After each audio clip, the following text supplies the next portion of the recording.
Hello, everyone. Welcome to the Living Revolution. We are a synthetic biology podcast introducing you to the very entrepreneurs, thinkers, and researchers working in this emerging part scientific discipline, part revolution, holistic approach to using biology. We met with Prachee Avasthi from Arcadia Science, an open science platform changing how we conduct, publish, and commercialize research. Find out about their framework in this episode. Arcadia is, essentially an experiment on how science is done and fueled and shared to help us find ways to accelerate scientific innovation. So that's really the fundamental crux of the organization. We're a research and development company that is really looking to experiment with different ways of science that has, fewer constraints and therefore might allow us to, run a lot more of these types of experiments. Mm-hmm. And how did you, in your sort of career, how did you get from sort of zero to, I want to start this innovative company? Yeah, I mean, I think it's been quite a long road, and I think I never really planned for this. And I think it's not something that I had sort of from the outset in my scientific career had not really thought like, oh, I want to start this a new type of organization. I had a very traditional academic sort of trajectory where I, went to undergraduate, and then I went to graduate school and did a postdoc, and then started my own research lab as a faculty member, and did that at a couple of different institutions, and moved my lab once before I, essentially started talking with my co-founder, Sime Chow, and we had started discussing what something like this might look like, like if we were to try and think about, expanding the range of biology that we look at, we think that this has a lot of promise for fueling innovation. And, what would such a thing look like, and how could we leverage the fact that we were, to operate outside of, traditional academic setting or, a traditional biotech setting?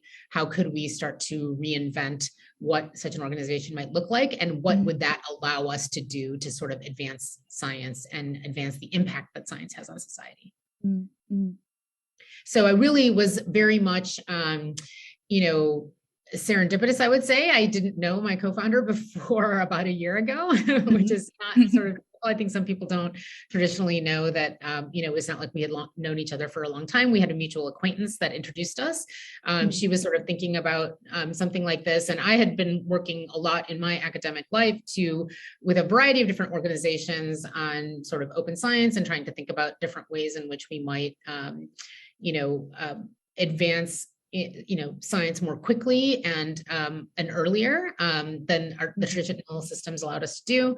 And so working with a lot of different organizations, I was trying to sort of push the boulder, trying to make some progress. And this sort of allowed for sort of a more wholesale change, and really allowed us to be much more bold in how we tried to do that experiment, so that we wouldn't have to sort of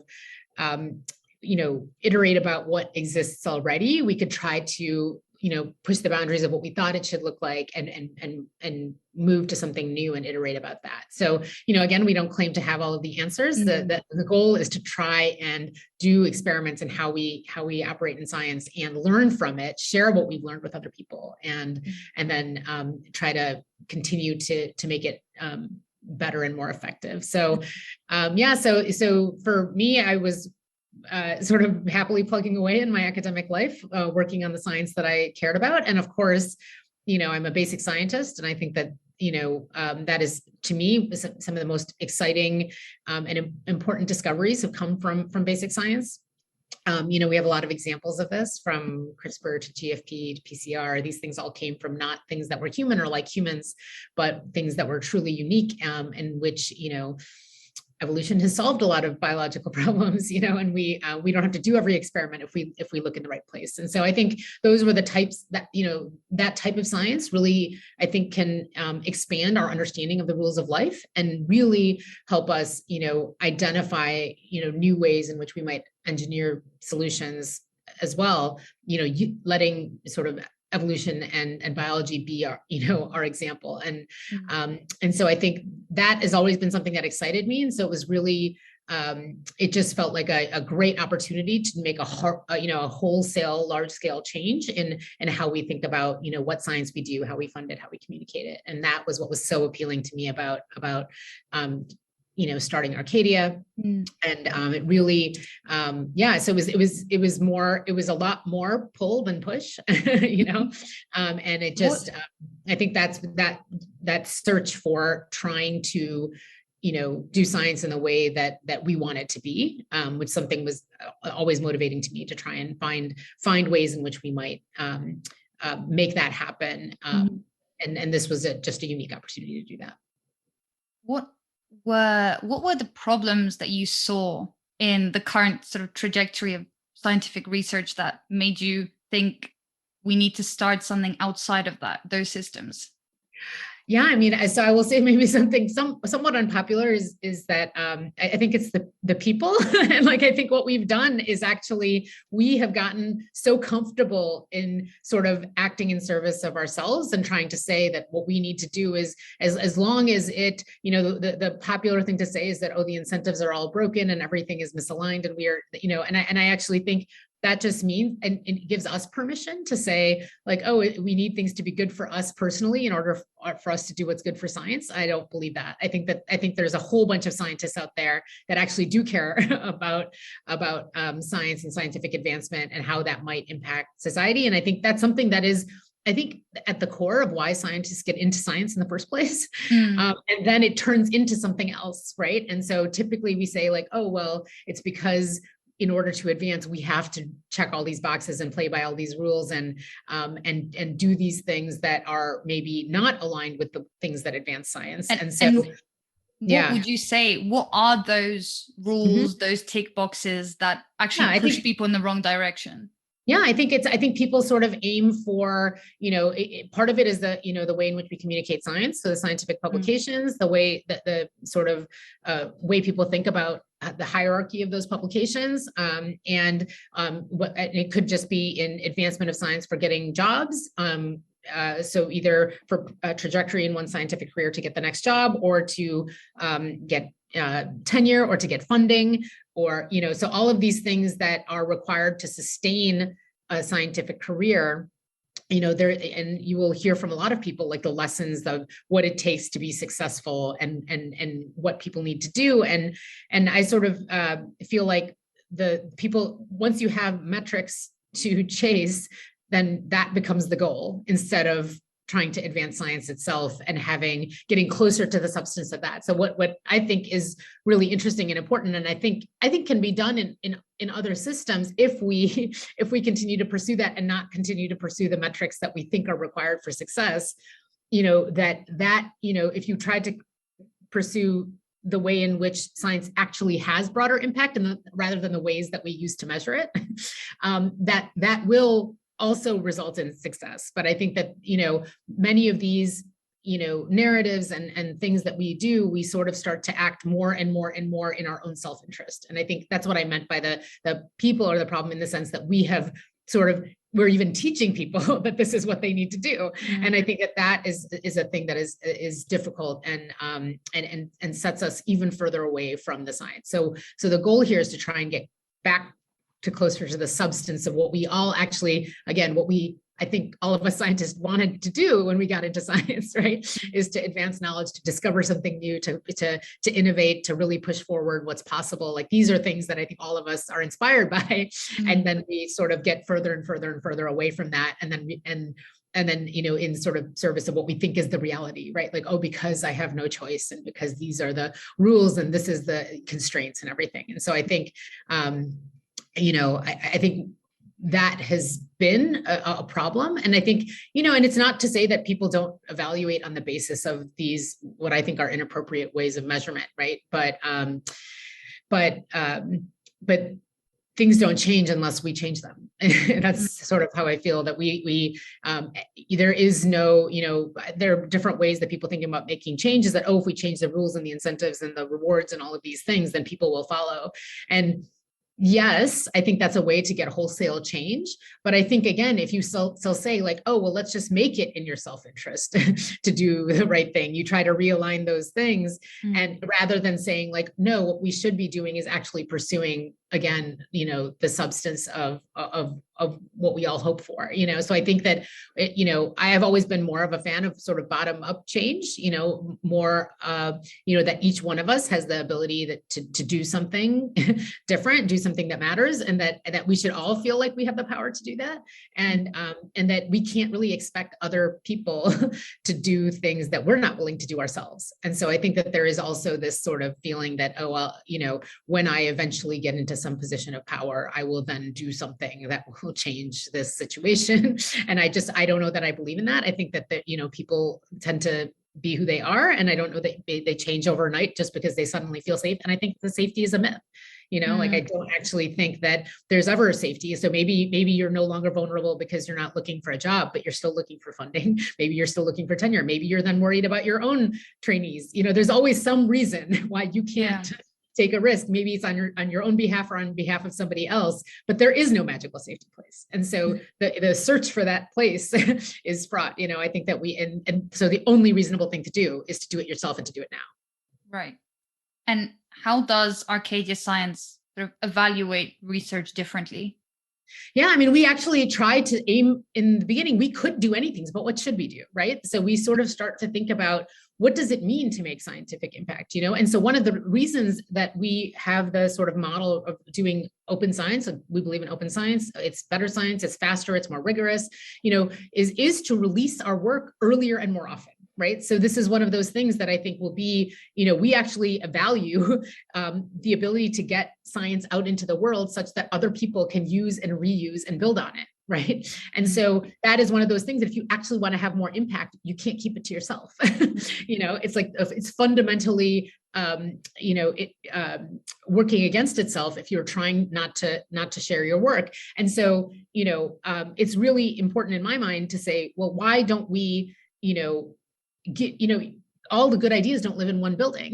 They live where they live. And we can't know where those good ideas are. We can't know who's going to use it. So the only sensible thing is to make it available, right? To make what we do available so that other people can evaluate it, other people can build on it, other people can reuse it. And that is the ultimate test of rigor, not some, single point in time evaluation is not a thing that's going to be the true mark of a quality or of a piece of work. It's going to be, science that withstands the test of time. It's the things that people actually use. And so we are very focused on utility. We're very focused on, making sure that we share our work because that increases the trajectory also of the science. If we share something early and then somebody else uses it to build upon it, and then now we know even more. Now everything we do next is also built on not just our work, but our work and others. So it just gets steeper and steeper and steeper. How much is possible from the same amount of work that started at the beginning, right? So you speed up kind of this process of innovation, essentially, is what you're exactly. trying to do. And so it's really and it's also more rigorous because we can't, of course, again, I would have no faith if no other eyes had seen something and then you drop it into the universe, it's not going to be as good or as rigorous, as if experts everywhere have weighed in on it. So we want that to be public and we want public feedback on it, right? So that is what's going to make it better. So then, it is an important question. How do we gauge whether or not there's impact? And it's whether or not people are using and building upon what we do. So this is one of those things where we want everything that we do, we think about,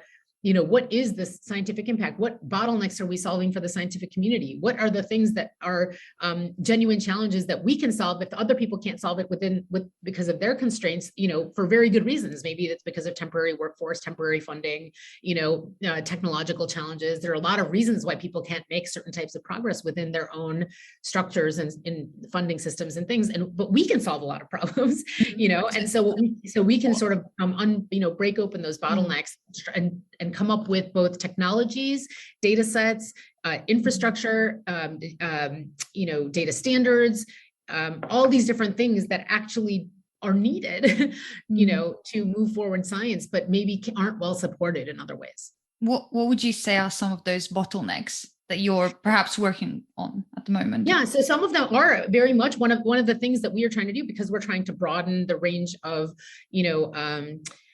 the organisms that we look at, because they hold a lot of the sort of, they've hijacked each other's biology. They have a lot of interesting, there's so much to discover on the basis of how life works.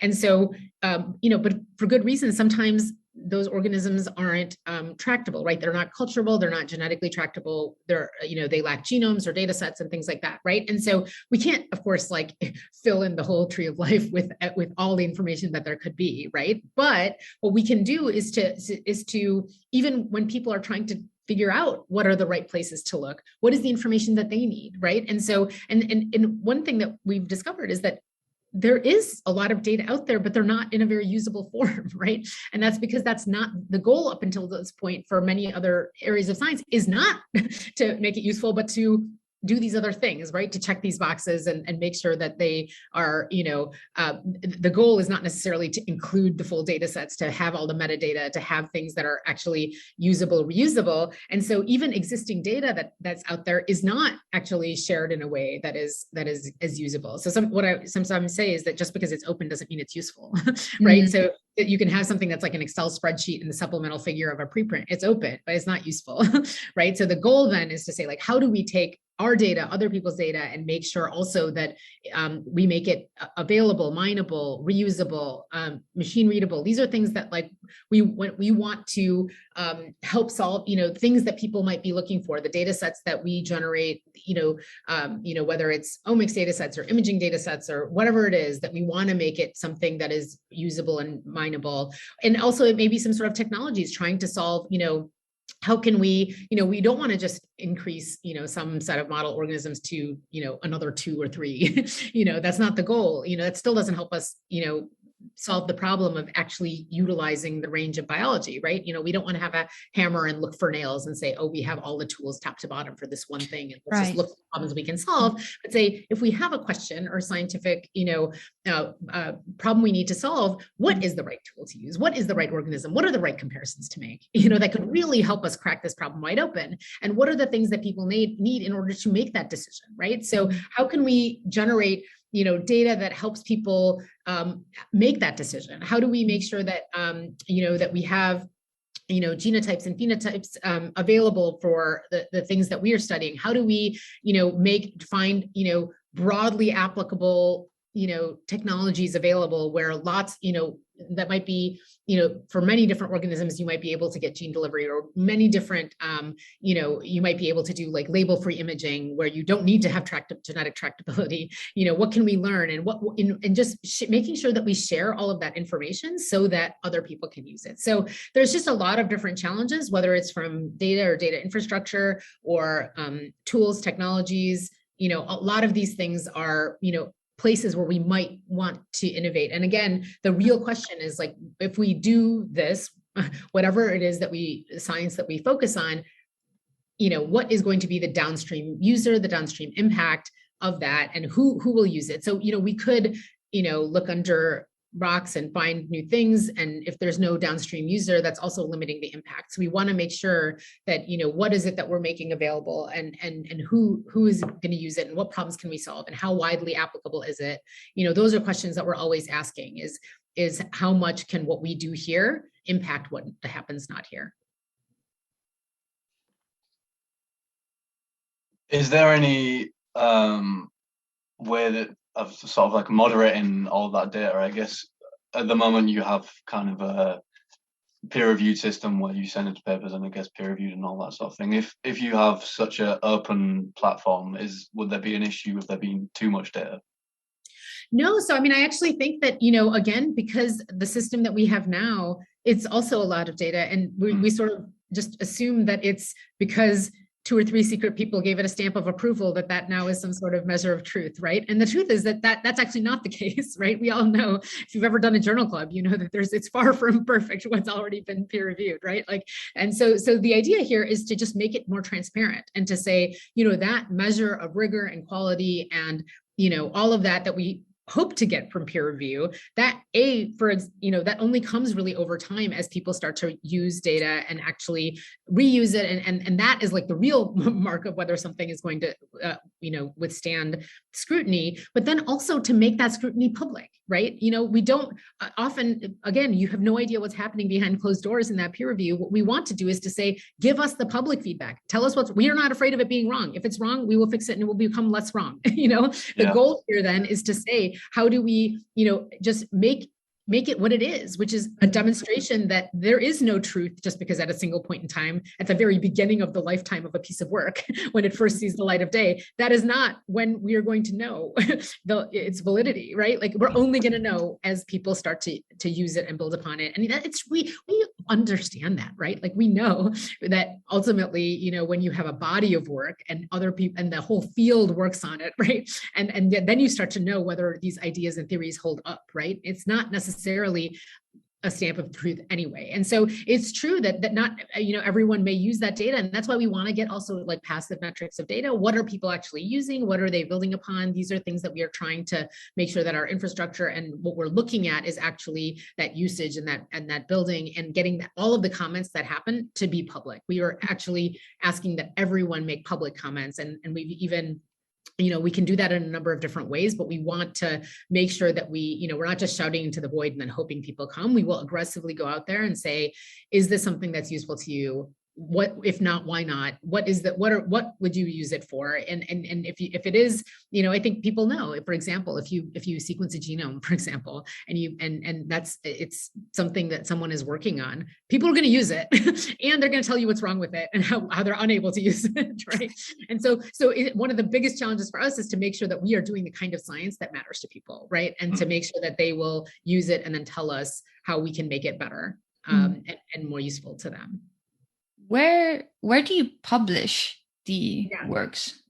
Yeah, so the works themselves are a broad range. So it's not just a research article, right? So what we want to do is to actually make science more modular and to say that there are a lot of different units of science that are very useful to people. And our bar for releasing it is very different from other people in the sense that we're not looking for some this is a complete research article. Science has never done. Complete is whatever we say it is, right? And so, or not complete, it's never actually complete. So what we want to say is the bar is not when it fits some mold of what we're used to, but it is two things. One, which is when is this science actually useful to somebody else? Like if I actually share this, whether it's a negative result, a positive result, a method, whatever it is, or data set, when could somebody else conceivably use it? That's a reason to release it. Or when would we like some feedback on it? Again, all the good ideas aren't in one building. If we actually want broader feedback on it, the best way to do that is to share it publicly. And so those are now the bars for when we release something. So the data sets will live in we want things to be where people will find them for, the data sets will live in data repositories, protocols will live in protocol repositories, and then that type of contextual information that we're used to seeing in an article, then that might be an idea, it might be a hypothesis, it might be an actual figure or a synthesis of things like you might see in an article. Those things all live on our website, on our platform. So we have sort of a platform that allows us to publish, text. You can actually go to, arcadiascience.com and hit the research tab and it'll take you to our publishing platform. And it has a number of different, what we're calling pubs that are getting released there. And we're having a new crop of them coming soon. And so just as soon as, again, when we are ready to release them, that contextual information is there and then you can comment on it publicly there. And it is, again, we'll get it.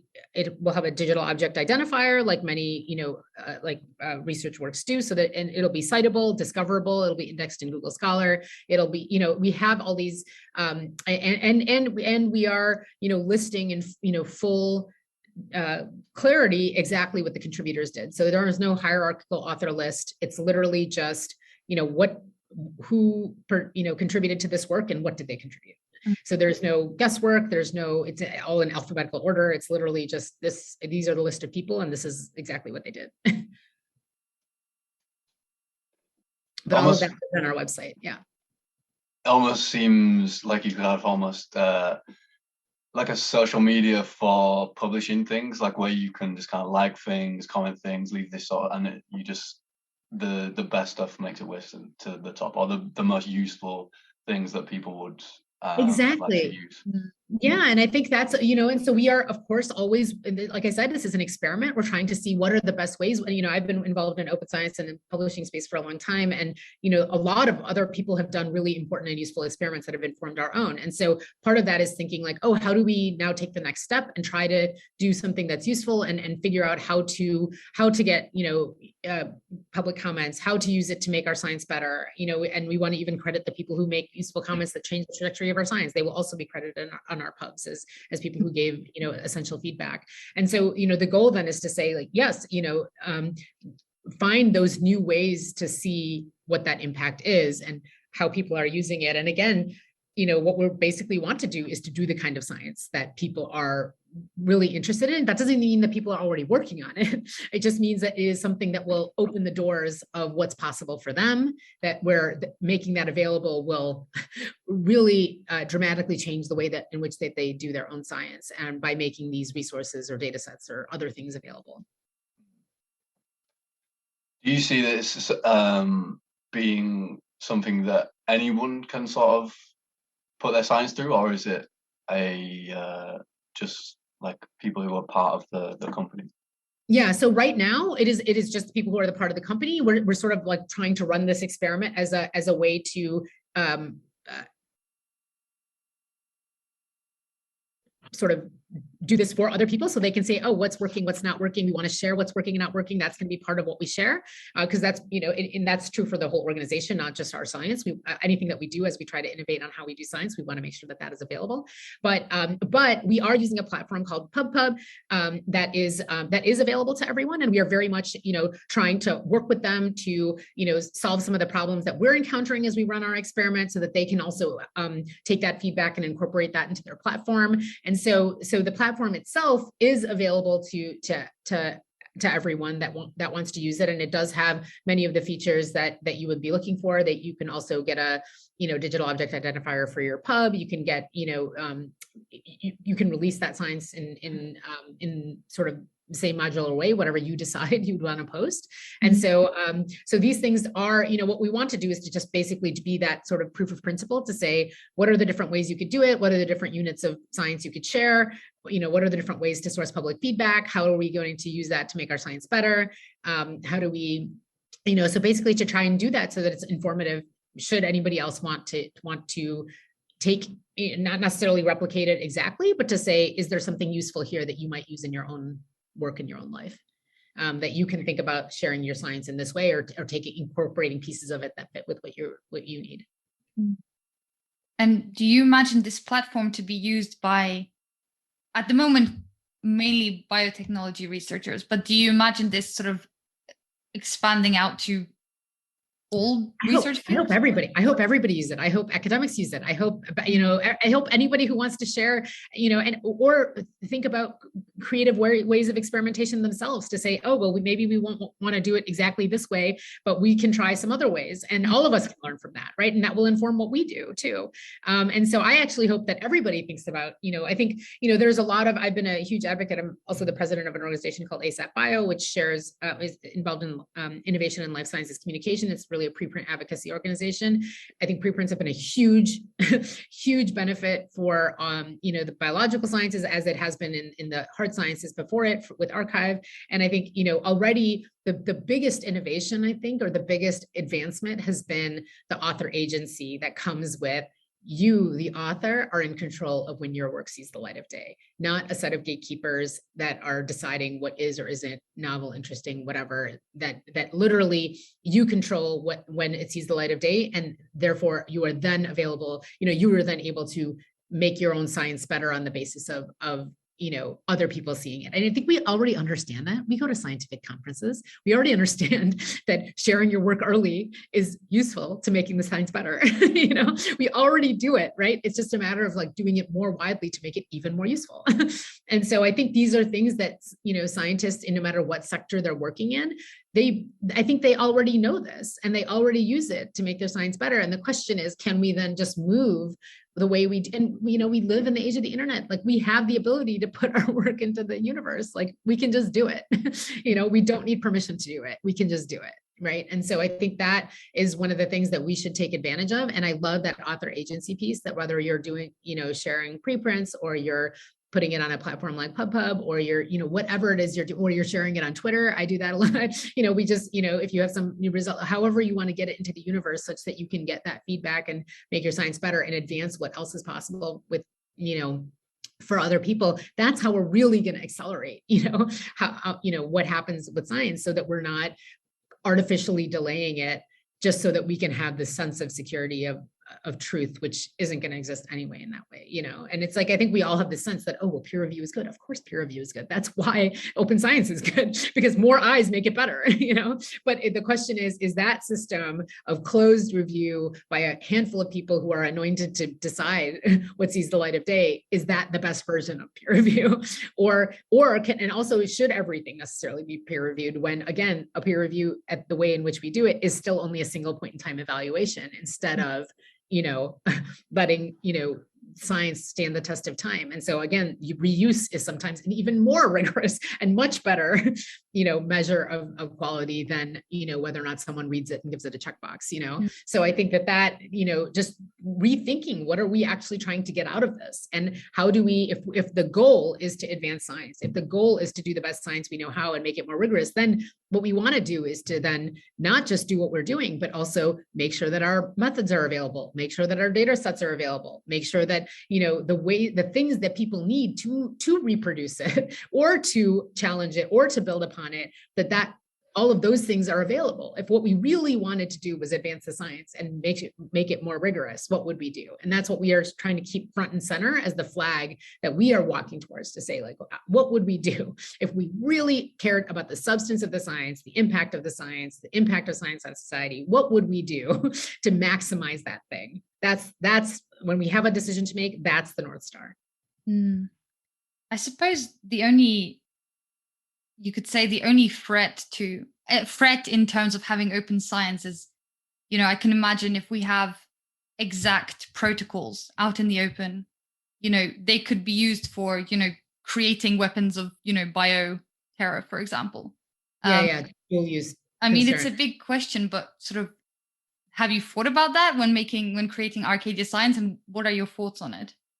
Yeah, I mean, I think everything has to be a judicious choice to say, like, what is it that we're actually trying to do, and I think for us, like, of course, like, we are also doing a lot of, like, very fundamental science and basic discovery. And yes, I think there's going to be a lot of, uses that we haven't thought of, right? That's part of actually the benefit, is we're thinking like, oh, there are things that we haven't even thought of, that we can't think of, that the science is useful for. In fact, that's often what happens when you go from basic science to commercialization or whatever. It's not necessarily that the original discovery is the thing. It's often many people building upon it over time and honing that and turning that into something else that becomes, ultimately either useful or commercializable or whatever thing it is, right? And so yeah, I mean, I think for us, we're doing a lot of basic science discovery, and I think one of the things that we think is that much of the science is a very long way from anything that could happen with it. So I think ultimately, like, yes, we have to be careful, like, I think in the sense that, you want to I think one of the big things is making sure that we have everything transparent, in the sense that, like, also that evaluation is transparent, right? So,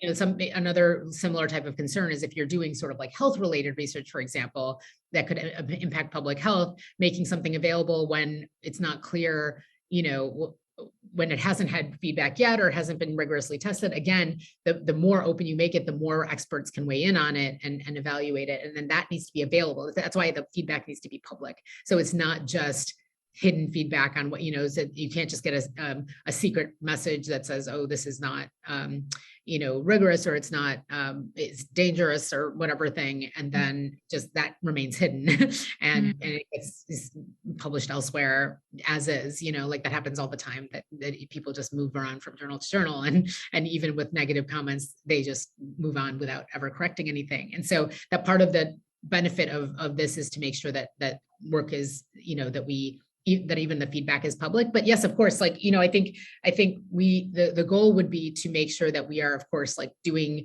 it will be about thinking about the kind of science that is, being judicious with what we're actually doing, and making sure that we have that impact. And of course, like, again, we can't know all the uses. And so of course, it's thinking carefully about all those things, but with the real eye towards saying, we that's our like first principle, is to make sure that we share it, and that we are very transparent about it. We are transparent about the feedback, and if there's and of course, if there's a very clear, I just don't think it's a reason to hide the science that you're doing, right? Like for things that somehow down the road, someone may build something upon the science. Like that's true for all science, and I think, hiding, transparency, I think is the greatest sort of gift we have. And in both sides, both on evaluation too, where people say this could be, dangerous, that's a thing that, something you definitely have to consider if that's the case.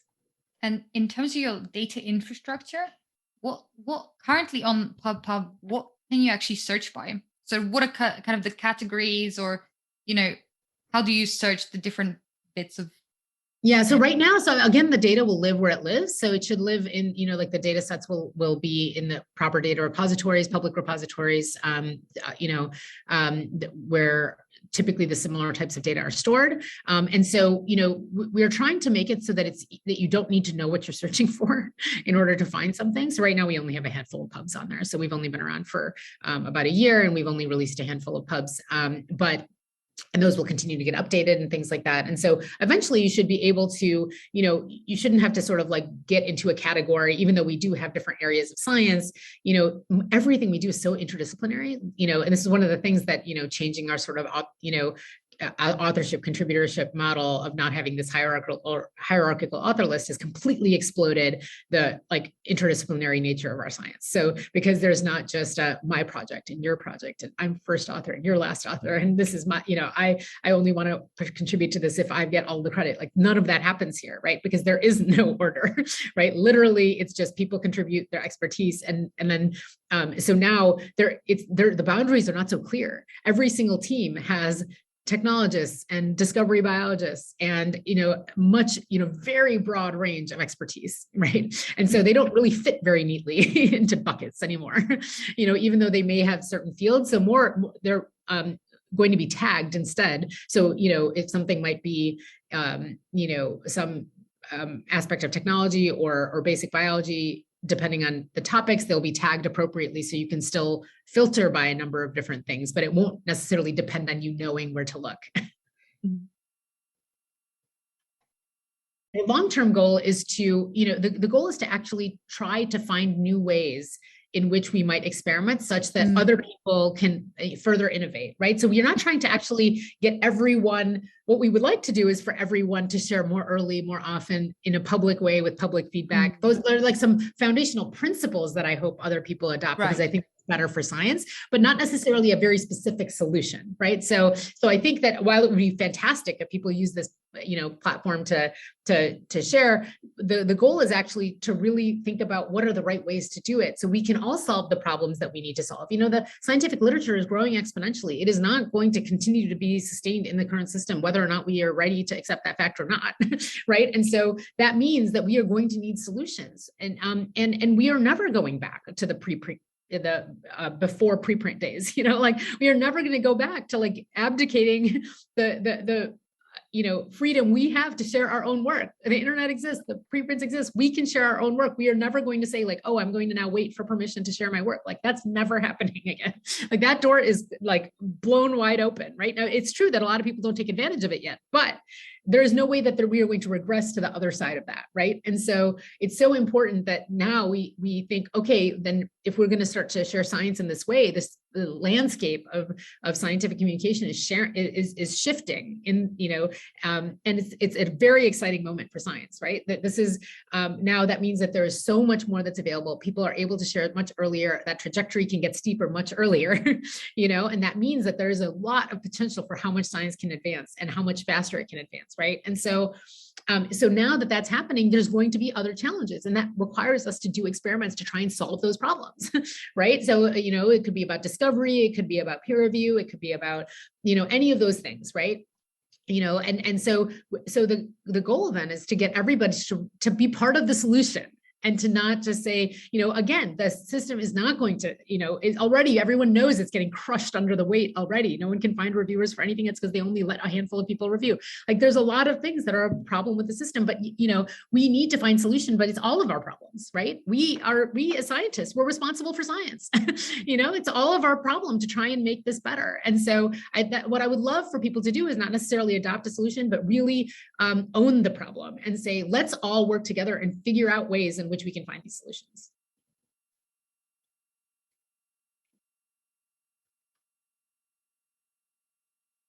Do you have any questions? No, all done. Okay.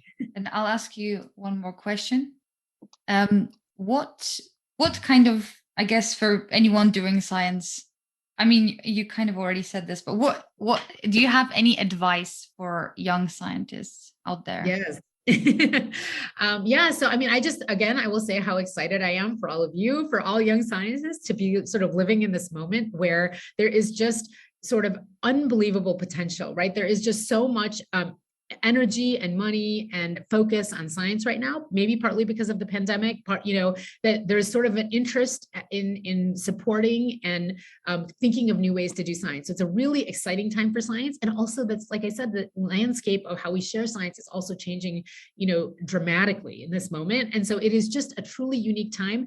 And I hope that every single young person in science takes it upon themselves that they are the solution, right? So there is no time, there is no permission that you need, no person you need to wait for, no position you need to wait for, no safety place that doesn't exist. Like this, each and every one of us has the power to operate and move forward in a way in science that we want to live in, right? It's all on us. And I hope every single person, every young person, feels that it both the awesome freedom and the responsibility of that fact, right? And so I think that is something that I think, and I don't mean to say that it is the same for all of us across the board. There's bias, there's all sorts of problems in science where everyone is not treated equally, and doing things is, the same, two different people can do the same thing and get a different outcome. And these are all realities of, of how science operates. But even so, there is always, I don't know how we ever, move forward in science if we want things to change, if we want to make progress, then it has to involve individuals doing it. And we should always feel like we are those individuals who can do it, right? Mm-hmm. And so I hope that, like, my advice to everyone is to really find what they think that they can do to advance forward in the, we all have ideals, things that we would like to see happen in science. And I think if there's whatever thing you think you can do, that you think you're uniquely positioned to, or that you have a unique interest in, that you want to push forward and make something happen, I think there can be, 1,000 fires of change. I really believe in that mechanism of trying to make progress, that every single person, has the power to talk to their peers and light these fires of change around them, and to really encourage. I think that's how things will happen. And I think anyone, all of these other ways in which we talk about change happening, there's always, even in policy making and changing rules and incentives and things like that, the discussion is always, what will the scientists tolerate? What will they do? So ultimately, it still comes back down to us, And so that is, my advice is to take on that responsibility and be optimistic and I think that there is so much promise for this generation in science to make a difference, and I hope everyone feels empowered by that fact.